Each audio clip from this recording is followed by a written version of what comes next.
Hi. Hello, everyone. Hello, joining this meeting. And we'll wait 1 minute more just for people who usually start to join exactly at 3 o'clock. Um, and as system noted, the meeting is recorded. So if you don't want to have your face recorded, you can switch camera off. But of course, we invite you to communicate with us and show your faces also. Hi, everyone. Hi, Demet. Hi. Okay, we have 1 minute past. And for today's meeting, I'm very glad, very happy to welcome Aida Akstiniene, our dear friend, dear colleague, based in Lithuania. We finished same school, same coaching school, but more than that, Aida, for a couple of years, for more than 3 years, I suppose, led the coordination efforts of the school. Yes.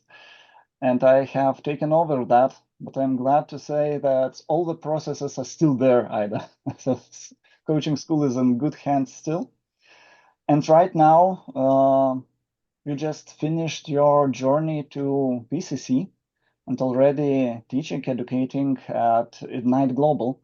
So your road is well advanced, and I'm very eager to hear more about it. I invite everyone to post your questions in the chat, and we'll see how much questions do we have. We prioritize those questions you ask in live meeting. But for now, for starters, uh, let's hear a little bit from Ida. So where are you in your coaching journey, and how this idea to become a coach came to you? Thank you, Rimvydas, and hello, everyone. It's a pleasure to be here, and I'm very glad to see this multinational community here.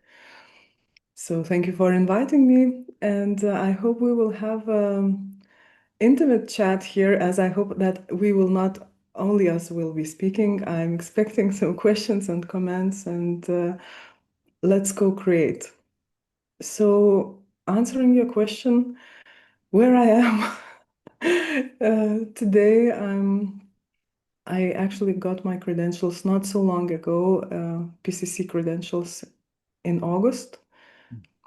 And how I started, it's another story. I believe that coaching found me long before I understood that I'm gonna be a coach, meaning that for a while I was working with coaches, like like a manager. And they did their silent influence to me.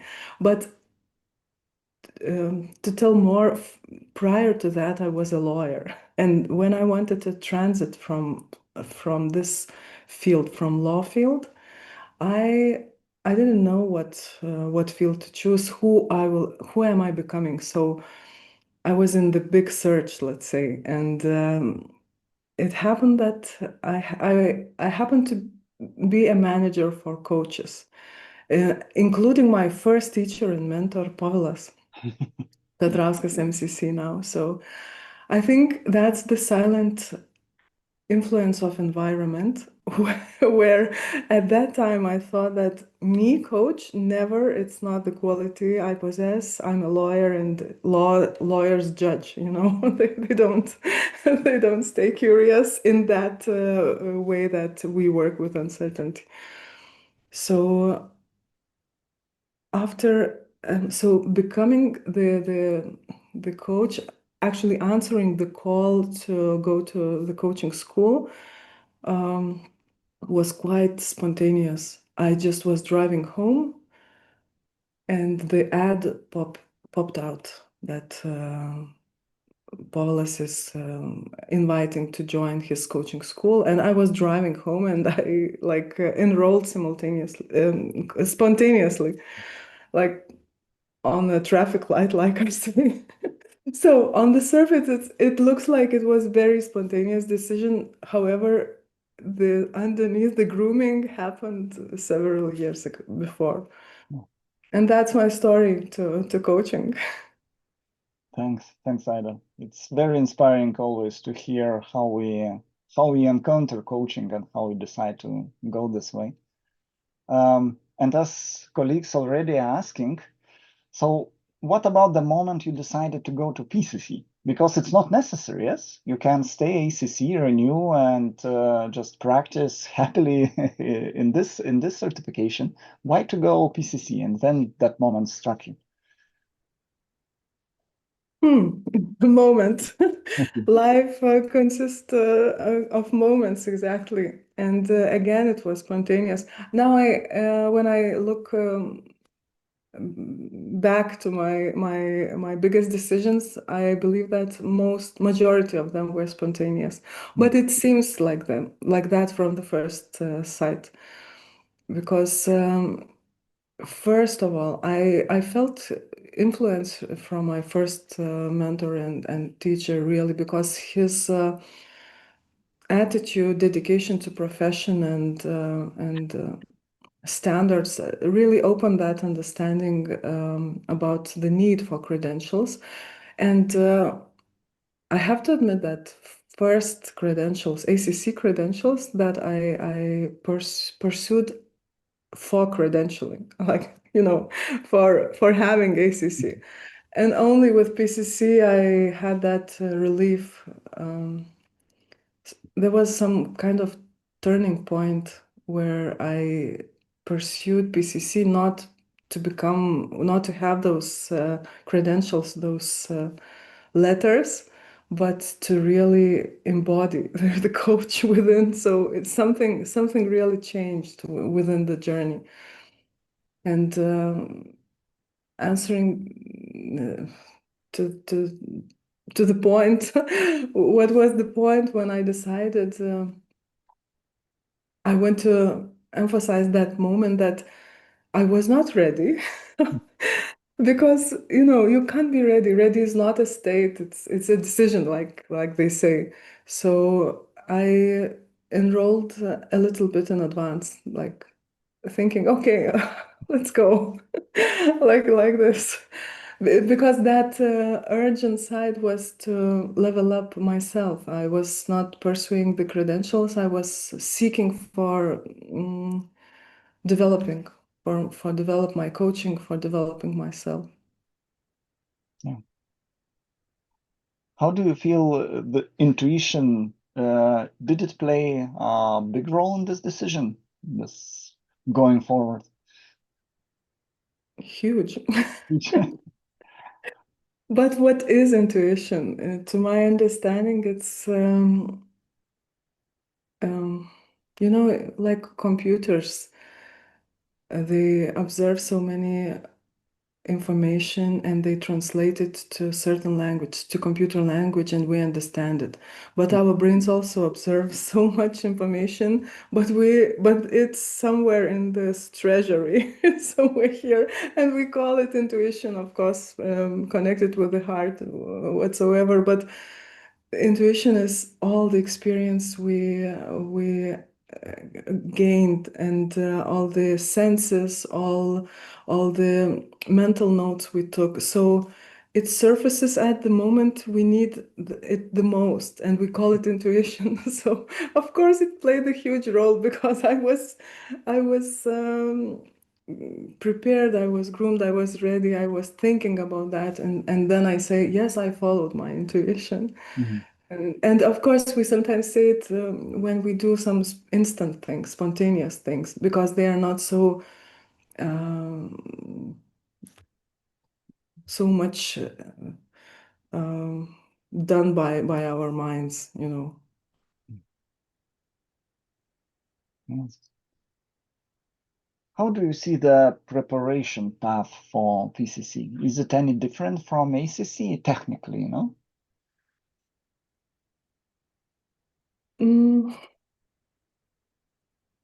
I'm thinking now, because ACC I took 3 years ago.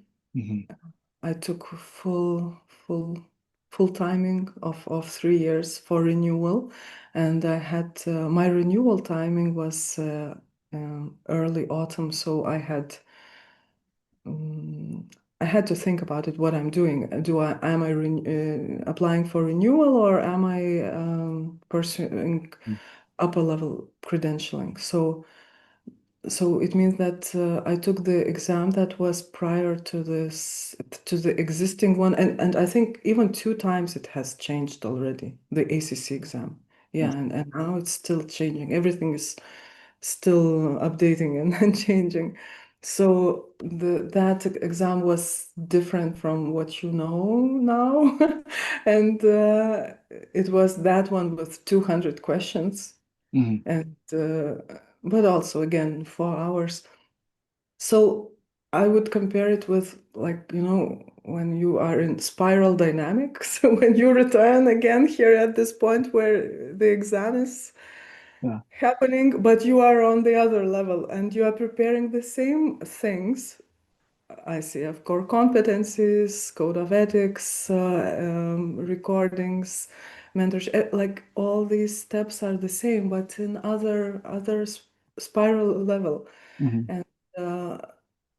And the biggest difference was me, who was preparing for the exam.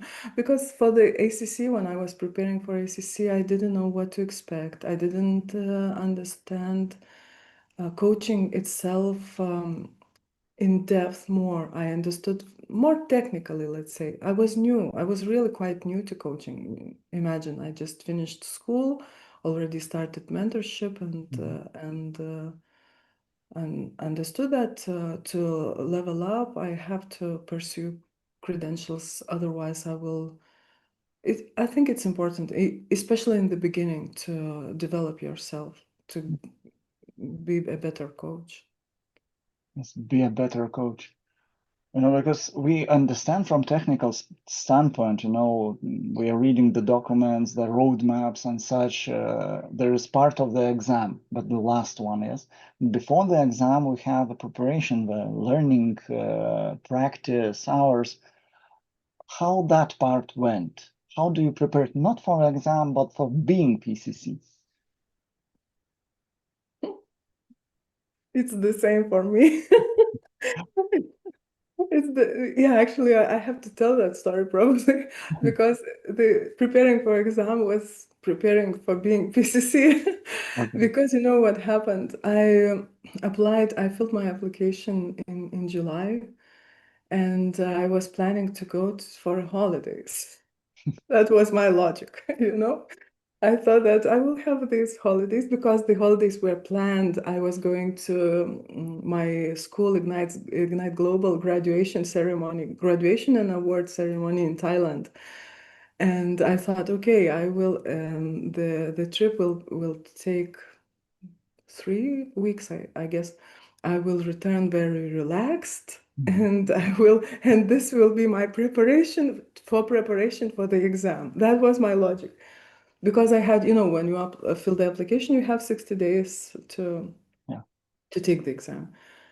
But then my husband, who was traveling together with me, said, "Oh, are you sure? Like, let me ask you, like, how did you plan to do everything? Like, you will be going for holidays, then you will return and you will take the exam. Wouldn't it be better to take the exam and then go and relax?" And I sat down and I thought, well, that's kind of a good thought, that's in that way, it's so good to go with accomplishment to the graduation ceremony. It makes all the sense. But it sounded crazy because it was like 2 weeks prior to our trip. So that was my preparation, and I'm not advocating for such a short period of time to prepare, because I believe that ICF has common sense for saying that you have 60 days time window, you have to prepare. So at first I thought that I will take that wild shot, in 2 weeks I'll take the exam. And if not, I will come back and retake it. That's also possible. So when I started preparing, because the timing was not so long, I started to understand that there's not a lot to prepare because I've been preparing all this year when I was taking this level 2 class. And I realized how much, actually, my preparation was more like revision, recap of all the year. So I don't, in a sense, I don't think that the preparation is like when you start learning, you have 60 days and you start learning. It's not like that. Yeah. So that's why I'm saying both for me. Okay, understand. How about practice? 500 hours, it's something to to achieve. Yes. Did you had already those 500 hours when you started your learning, or it was gradual also? No, Rimvydas, I've never rushed. I've never rushed with the hours, and I still don't rush. I have my constant coaching practice. I'm not overloaded. I did those hours count from the beginning, from your ACC, from when you start learning. So what helped me, probably that, not rushing, but still, imagine what you can do in a year. You can do a lot, and in 2 years, and in 3 years. So you can do a lot. And to gain more hours, I took the school that I was in, credentialing accelerator program. So it's a peer coaching program where we have that opportunity to get more hours and practice in not native language. It's worldwide experience. And I took ICF Ignite a volunteering program. So I gathered some hours I needed through these initiatives, and I had my usual coaching practice as a coach. Okay. I see our community, our participants here also have questions. I actually used a couple of them. So Aurelia, Vaida, and Demanta, thanks already for your questions. But here is a question from Dolores, and maybe Dolores, you would like to voice it yourself, if it's convenient for you. Yeah, certainly I can. Hi. Hi. Hi, everyone. Hi, Aida. And thank you for sharing your journey with us. I'm scheduled to write my PCC in January, the end of January 2026, and I'm for some reason scared to death. I did not do ACC. So I've been practicing and I've qualified with all of the necessary hours and the mentoring and the coaching. I have a coaching practice that I do.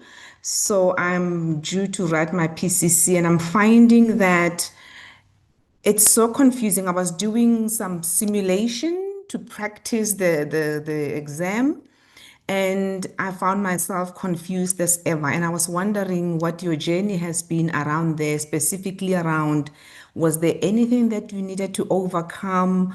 I know that I've got anxiety and fear and whatever, and probably I need to overcome those. But I was just wondering for you, was there anything that supported you or that helped you that you can share? Thank you, Dolores. Thank you, Dolores. A very relevant question, I believe, for me too, and I think for others as well. Yes, yes, a lot of things. I'm thinking how to answer because there are a lot of layers here. What helps? I will touch this topic. I may share the resources, how I prepared. On the other hand, exam itself helps that because, so let me start with the exam. With the exam itself, later on I will share some resources. I took exam at home. It's possible to take in the exam center, Pearson VUE, or in my case, when I decided to take it in such a short time, it was the only opportunity to take it at home because there were no place on such a short notice in Pearson View Center. Nearest available time was month after. So that really helped me taking exam at home because I have in this room, I have my paintings, I have my incense sticks, like I made the aura here. That was a huge help for me. And on the other hand, exam itself really is designed not in a very, forgive me, human approach, because it's really difficult to take that exam. Like, as my English is not my native language, so it's 4 hours for me, 3 hours for native speakers. 4 hours of cognitive load with no water, with no short break, no notebook or no even how I like to learn or to take test. I like to read it out loud, for example, to talk to me, to write down, to paint. I love everything, and I can't do that. So imagine how mobilized you are. There is no time for overthinking, for imposter, so if I would answer, is it difficult physically? Yes. Psychologically, no time, no room for that during exam. So that would be as far as the exam is concerned. But in preparation, yes, these thoughts, these anxiety and stress and of course, it's normal. Some kind of some level of adrenaline it's normal to progress. It's important for you not to get involved so much so that you would stuck there. That happened for me when I was pursuing ACC. I got so stuck that for almost 3 weeks I couldn't do coaching. I couldn't do. I was laying on a sofa and I thought, I told myself this is the wrong path. I'm a lawyer. Why I'm going this direction? I'll never become a coach. So I know how it feels, and it happened to me. So this time to prevent this from happening, like not to prevent, but to just knowing myself, and I started a different strategy. I started recording my sessions very early, not when it was needed to submit for my mentor, but like half a year before, to get acquainted, to get that tension off myself, just to make it so common for me that imagine it's not. I'm telling it for the third time. It's not my native language, so that also was a barrier for me. So I don't know. I hope I popped some ideas for you, Dolores. How do you find it? Did I answer your question? Yeah, I mean, I hear you. That's your experience. That's your experience. But yeah, sorry, you're right. The simulation exam that I did, it just scared the hell of it. It just poses more fear than anything else. But I can see. I hear you. I hear your story. Thanks. And yeah, thank you for reminding the simulation. I was practicing the simulation we had at school. We had at Ignite Global exam mock test. They have created amazing test. I know that they are selling it. Also, it's not like ICF has 8 sample questions. It's full mock-up test, and with full Yeah. experience, you have full timing, you have full scoring. So yeah, at first I even couldn't do it in the timing. I was reading the question and the times ran out, and I thought, okay, that's interesting. What will happen? But eventually it turned out that it really helped. It really helped. But I understood it only after I took the exam, how much that simulator helped me. Thank you. Thank you, Thank Dolores. you. And I see And Wendy has similar questions, maybe on the exam, on the preparation. So I'm jumping here around Ruta a little bit, but I promise we will get back to that question also. So Wendy, how about you? Hi, everyone. So my experience is quite different. I also didn't need to do the ACC exam. I've jumped to level 2 in my training and PCC, but I haven't unfortunately been able to pass the exam. This is my 4th time and I failed it. And I was just curious if there's, learning the competencies. I understand that it has to be embedded, become part of you as a being. But my brain is so logic that I need to understand this is the right answer, this is the wrong answer, this makes the worst answer the worst answer. And I'm really struggling with that. So I was just wondering, you taking your exam, what supported you in identifying that? And I hear you about if you failed, you can write it again. I get that. But for the 4th time now, I can't be writing it 12. It's like having a baby, right? How many times do I have to have girls before I have a boy? That's the kind of feeling I'm getting. I'm just curious if, you could share any wisdom or any guidance around that. Thanks. Thank you, Wendy. Thank you, Wendy, and I wish you that the next time would be successful or whatever. No pressure, It's life, and if I hear you correctly, I will share some reasoning I had for myself how to choose, how to learn where's the better answer, where's the worst, or some logic in that. I watched some YouTube videos as well. I was looking for the answers. I was trying to do that reasoning, how they understand, how they created that one, as you know, as they say, one is obviously the best, one is obviously the worst, but it's not obvious. It's not like that. It's only on paper, obviously the best and the worst. So I had that scheme, how it's called, yeah, scheme.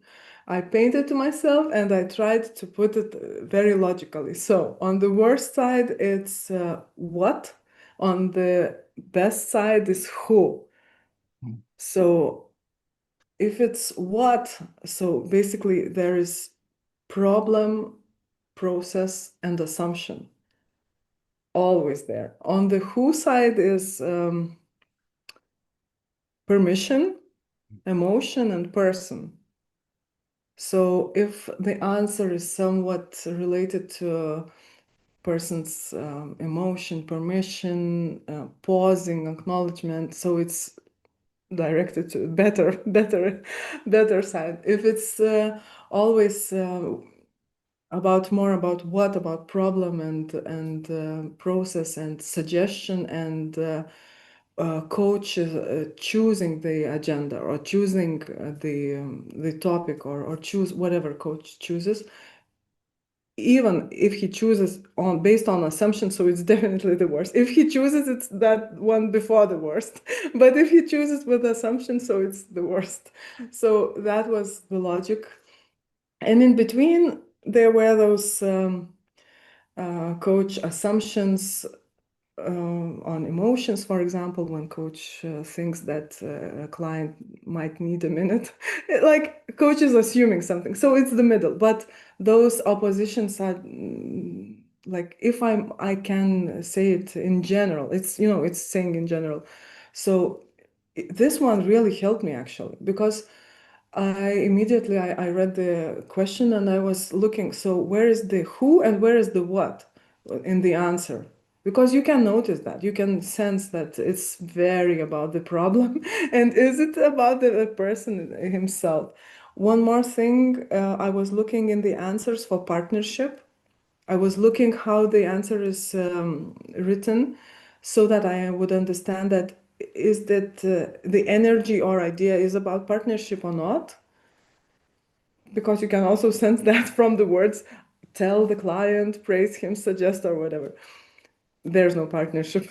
So this indicates better answer. And one more thing I think I had that as a tip for myself, but it really helped me to just to make a mental note that my biases and my opinions and my moral and my understanding may differ from ICF Code of Ethics. For example, I might think that being rude is very, I'm sorry, is very rude. I'm sorry, I'll take some water.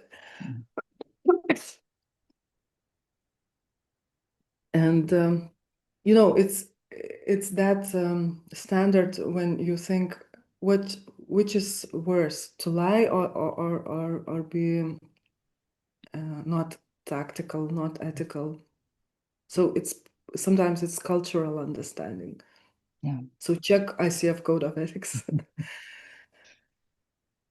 Thank you. I see a little break is in order for you. So thank you everyone for questions. And I'm sorry if I'm jumping over you. It's not because I don't see them. I will get back to them, but trying a little bit to have a structure here to go through before the exam, and after the exam. So we have a couple of questions after the exam, so we'll get back to them for sure.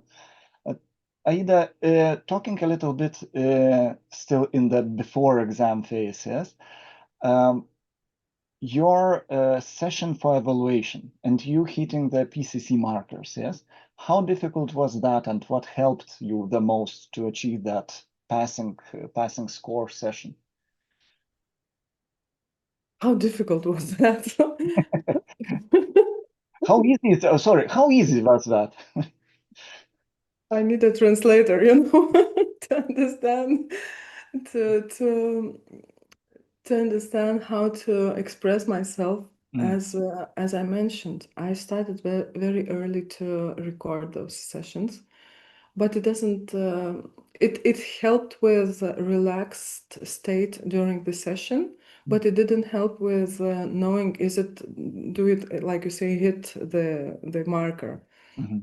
So it never came, that feeling that, oh, this is the good one. It was like I just felt more and more relaxed in doing what I'm doing, but I had no clue because it was my mentor's job to give me that clue.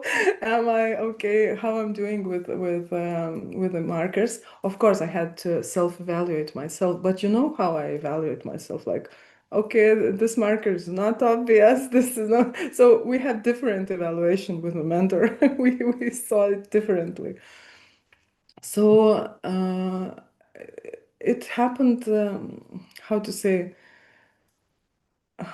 Life took the play, because if I didn't feel the push or the urge to submit, I would do those recordings forever. I would have done them forever. I was doing and doing and doing. I had so many recordings. When I had to choose, I thought these are insufficient, not enough, and they are still not in compliance with PCC markers. So I made that and then do, that, like children do. Like, okay, this pops out. Okay, I will submit this one. Literally, I did that. And I made that self-evaluation. I submitted it, and and I had that individual talk with the mentor after submission. It was my first, because at PCC you have to submit two sessions.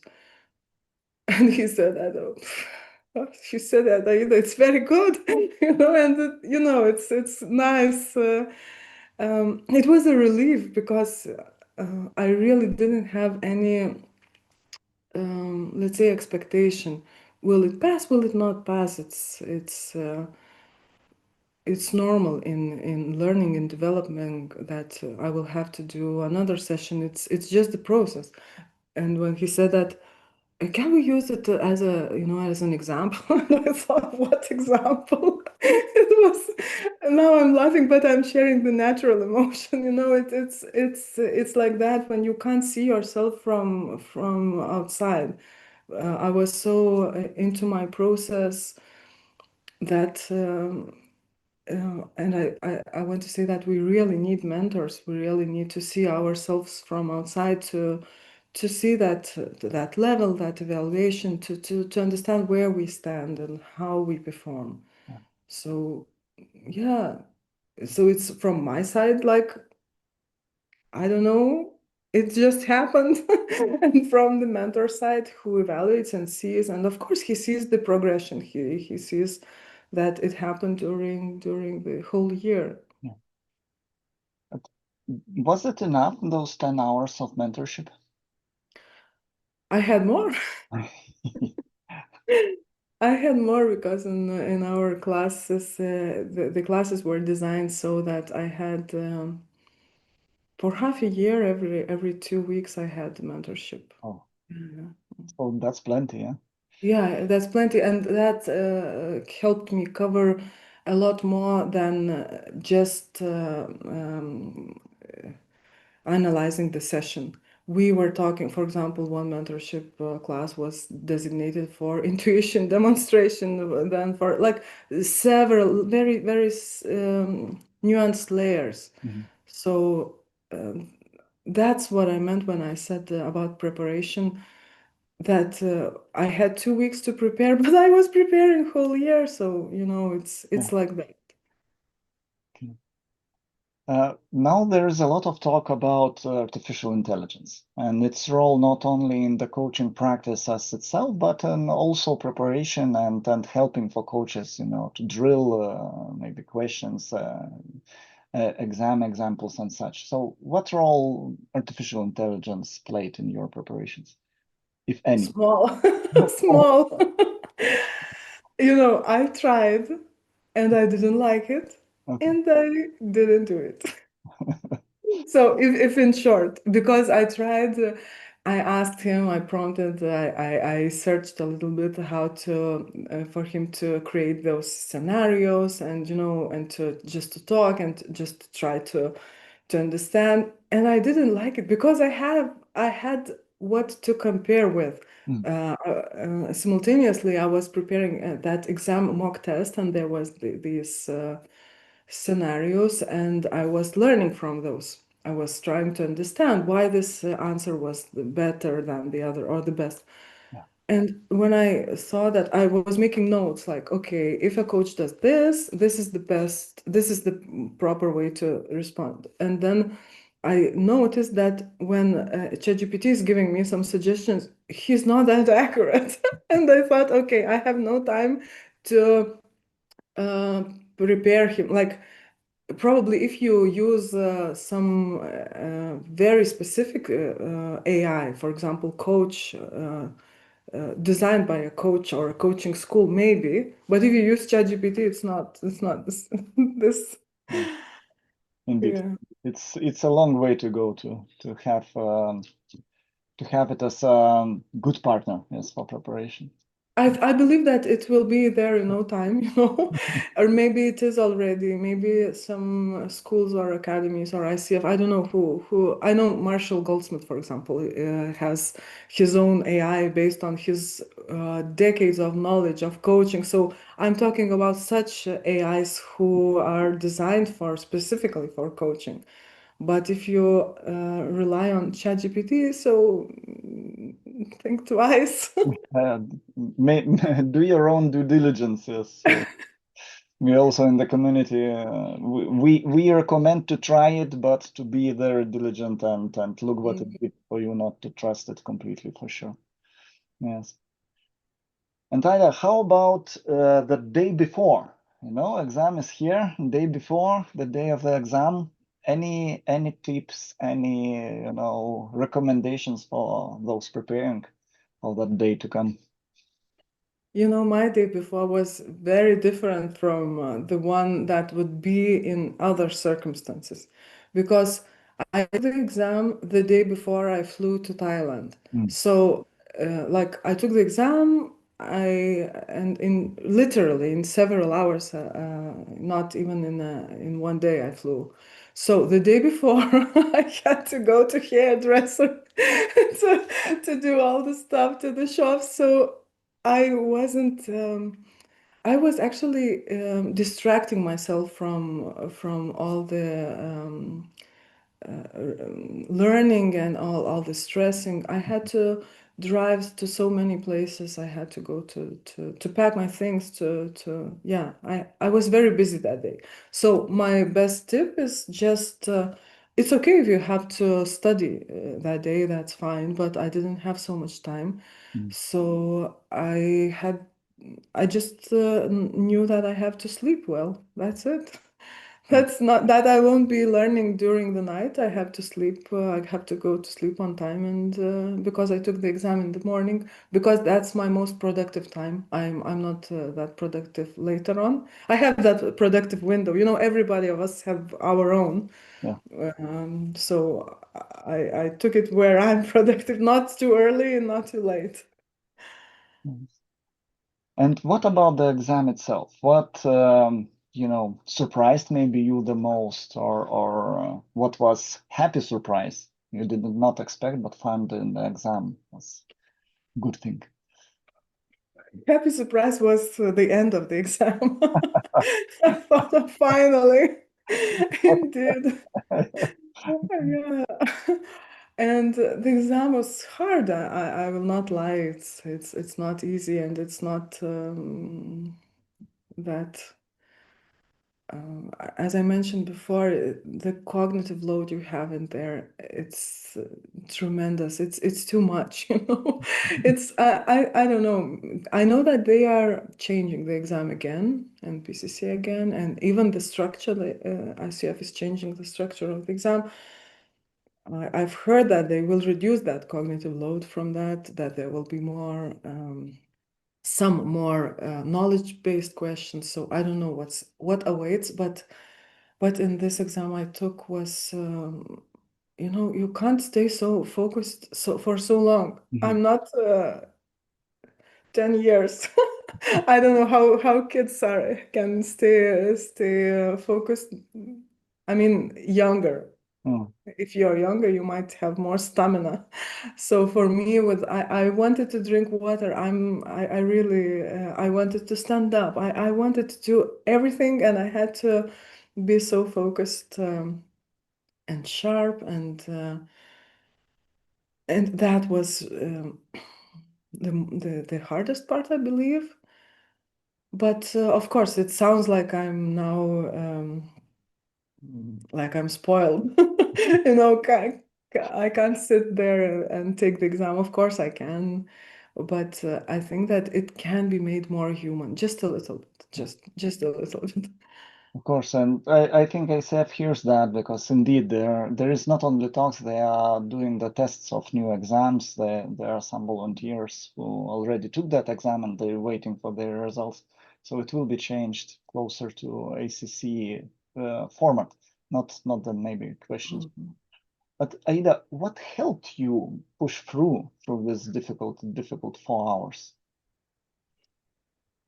You know, when you run a marathon, you know that rule that until the half of the marathon, you are thinking how much you already ran. Like, okay, if I have to run 100 kilos, of course not. Okay, not 100, 10 kilos, kilometers. So you think, okay, I already ran 1 kilometer, 2 kilometers, like 3 kilometers. That's accumulating a lot, because when you think of the bigger part, it's, you know, it's not that encouraging. But when you move to the other part, you think, oh, only 3 kilometers left. So it helps to finish and to stay focused. It's not that much. It's just 20 questions are left, so you can do it. You know, it will be a relief, and it was a relief. So it's just that actually, indeed, positive mindset helps. Focus helps. I think the matter of your interpersonal qualities also matters. So I'm always oriented on the bright side, so this helped. That's nice. That's nice. Thanks for sharing, Aida, that. And happy times after the exam.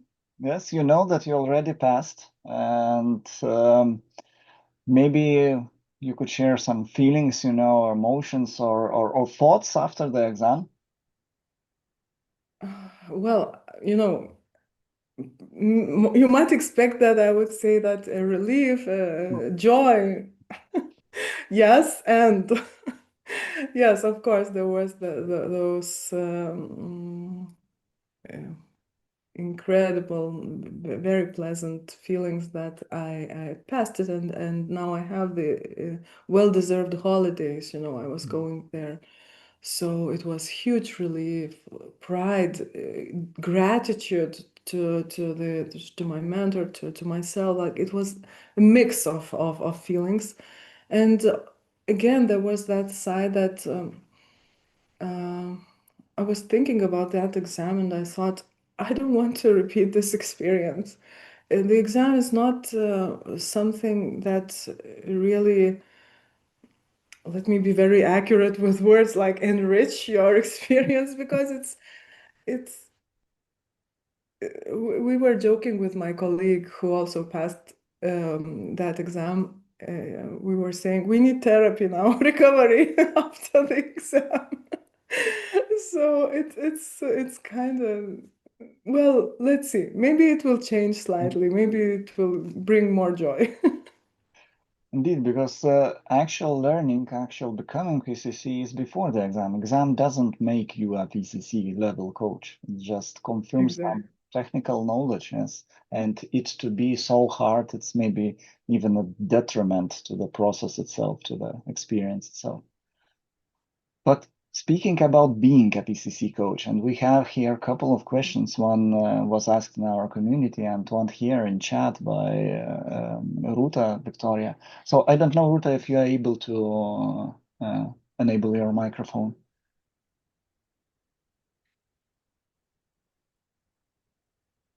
Doesn't seem so. So Ruta's question was, how did the PCC process change you as a coach? And Indraya also had similar questions in our community. So maybe Indraya, you could voice yours also.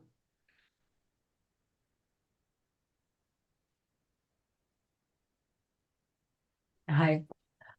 Yeah, I was asking what it means to be. I know that you mentioned that be when we had trainings with you. What does it mean to be a PCC coach?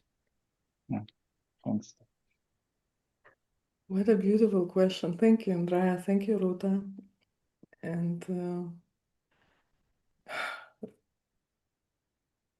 it's not that easy to answer, but I will just share probably my let's say feelings or the emotional state. It's because what does it mean to be PCC coach on paper with the credentials? We know, we have that some kind of status, some kind of credentials, but it's not that. It's not that at all. I was thinking after I passed, what's changed, for example, what now? Now I have PCC. What now? What changed? What's the difference? And I found out, I was reflecting on my journaling, and after I was sharing it in the community, and I understood that I wrote 3 C's, like 3 words from C: confident, curious, and one more. Conversational, yes. 3 C's. Yeah, definitely confidence. Confidence was something I lacked. I really lacked. I believe I still have that imposter syndrome. And this PCC journey, not credentials, because credentials is just the surface event that happens. But the journey, the becoming PCC really gave me confidence in being a coach, because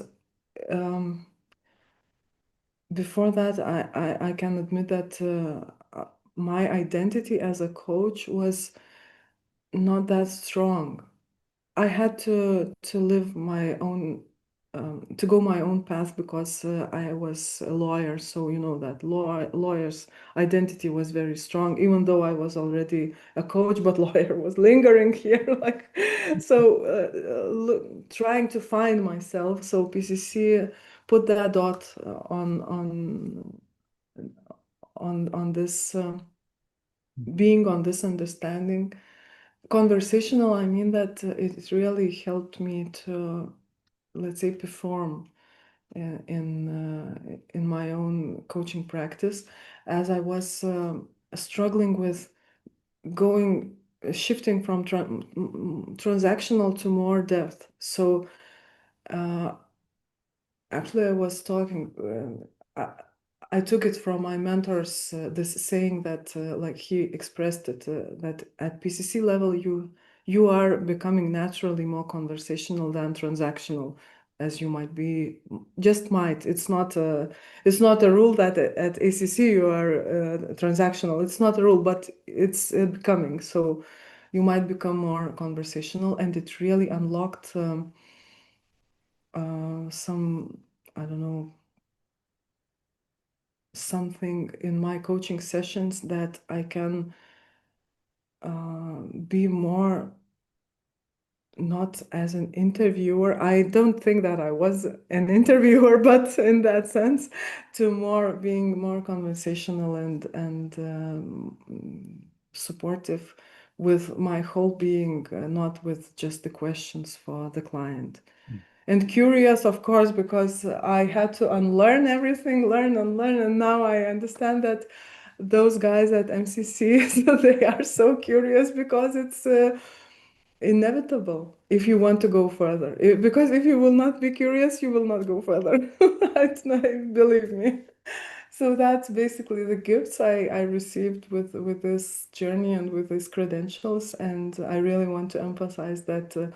The biggest gift is that this credentialing milestone really released me from the need to pursue credentials. I'm taking it much more lightly than I took ACC. I mean, this status of ACC, I was more serious about that than I'm now at PCC. Thank you. It sounds like, more human. Yeah, exactly. Thank you for this, Aida. And we are nearing our time, what we agreed to have here. Where could people find you? Of course, if you want to be found. So where are you? When you're in social media, in what school are you teaching? So where to find you? In Vilnius. You can find me in Vilnius, in Lithuania. On social media, I have my main profile as a person, not as a coach, just main Facebook profile. I can share it with you, Rimvydas, to put it somewhere in the comments or wherever. Of course, LinkedIn as well. So those two platforms are the main ones. Now I'm ICF educator at Ignite Global. I deliver group and team coaching classes, as it was my specialty in double accreditation when I was pursuing PCC. I have already my first CCE units program. So in New Year's, it will be also developed and delivered here in Lithuania. So please contact if you wish to learn more. I'm really eager to networking, to continue connection. So would be glad to connect. Of course, Aida, and we will share all this information and comments in the description of the video, which will be on YouTube and of course on our community. And just to note, in community, in the Hub for Coaches, we will continue with our discussions based on this meeting, based off what Aida shared, and our content and focus groups and masterminds will also help with any preparation you have and even maybe mindset shifts necessary for this journey.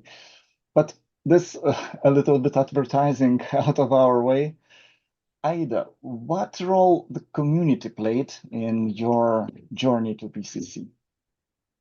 I think it goes without saying, Rimvydas, it's the community for coaches is the must-have, and we have to be very careful about the community. I mean, let's not stay alone and choose some communities that you will really develop and you will engage, because I think I am the member of even of ICF or the communities on internet, but I'm not active there. So, you know, it's the community where you are active and where you contribute and where you get help and where you are supported is essential. It's very hard for a coach to stay alone. It's not, you are not making jewelry or something where you can stay focused with the diamonds. So you have to interact with people. Yeah.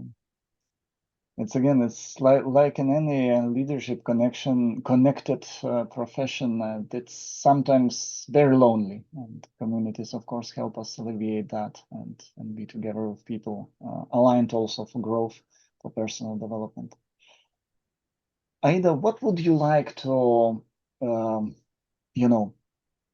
any tip or recommendation, something which is parting words for us for preparing to go this journey also to reach the PCC and maybe MCC someday? Sure. I wish us one day we will meet in similar room and majority or even all of us will be MCCs. What a nice would be, what a nice meeting it would be.